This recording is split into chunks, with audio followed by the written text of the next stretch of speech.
चाहिँ हामी कता जाँदैछौँ त साथीहरू? मेरो भिडियो अन्तिम तक हेरिदिनुहोस् होला। धेरै बाद फेरि भिडियो लिएर आएँ। फेरि पनि नमस्ते हजुरहरू सम्पूर्णलाई। यहाँनिर चाहिँ हामी चाहिँ आइपुगेको छौँ बङ्गाल सफारी हैन। बेङ्गल सफारी अर बङ्गाल सफारी पनि भन्न सक्नुहुन्छ। अनि आउनु बित्तिकै गेटभित्र पसेर चाहिँ भोक भने चाहिँ यस्तो लागेको थियो नि साथीहरू। भित्र आएर चाहिँ खानासाना खाएर चाहिँ एकछिन यता पार्कतिर आयौँ, किनभने हाम्रो गाडी चाहिँ अलिकति ढिलो भइरहेको थियो नि त। अन्त ढिलो भइराखेको हुनाले चाहिँ हाम्रो अर्को गाडी चेन्ज गरिदिँदै थियो, किनभने त्यो गाडीको चाहिँ टायर पङ्चर थियो। त्यही भएर चाहिँ हामी अर्को गाडीमा चढिसकेको छौँ हैन। अलिकति टाइम स्पेन्ड गरेर फर्स्टमा चाहिँ हामी देख्न आँटेको थियौँ बाघ हैन, टाइगर। त्यहाँदेखि यहाँनिर चाहिँ हामीलाई लाँदैछ। यहाँ देख्न सक्नुहुन्छ यो टाइगर चाहिँ कत्रो ठुलो थियो नि साथीहरू। यसरी मैले चाहिँ मतलब खुल्लामा चाहिँ फर्स्ट टाइम अब यहाँनिर बेङ्गल सफारीमा चाहिँ मैले एक्सपिरियन्स गर्नु पाएँ हैन। खुल्लामा थियो यो बाघ चाहिँ हुन्छ नि।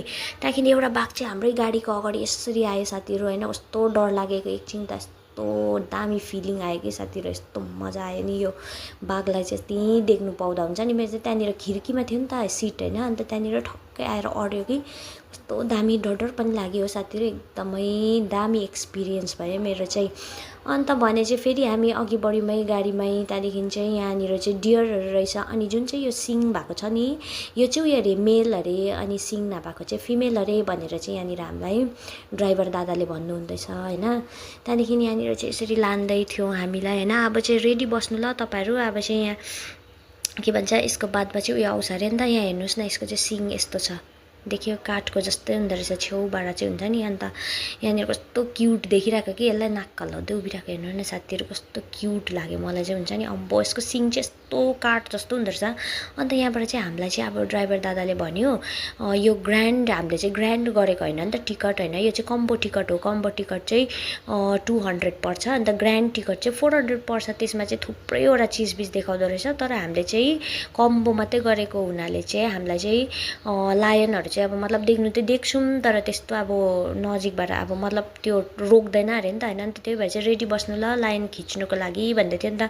अन्त त्यही भएर चाहिँ हामी चाहिँ एकदमै रेडी बसिरहेको। यहाँनिर लायन आउनु आँटेको थियो नि त। अब मैले चाहिँ लायन चाहिँ साथीहरू जिन्दगीमा नै देखेको थिइनँ है लायन चाहिँ। अन्त मैले चाहिँ कति नदेखेकोहरू पनि देख्नु पाएँ नि। यहाँ लायन देख्नु सक्नुहुन्छ साथीहरू। टक्क खिच्न मात्रै पायो, किनभने चाहिँ रोकेन नि त त्यहाँनिर। यस्तो दामी नि, यत्रो ठुल्ठुलो दुईवटा लायन थिएछ साथीहरू। अगर हामीले ग्रान्ड गऱ्यो भने चाहिँ हामीले डल्लै मजाले देख्नु पाउँछ। बियरहरू पनि देखाउँछ होइन त्यसमा चाहिँ।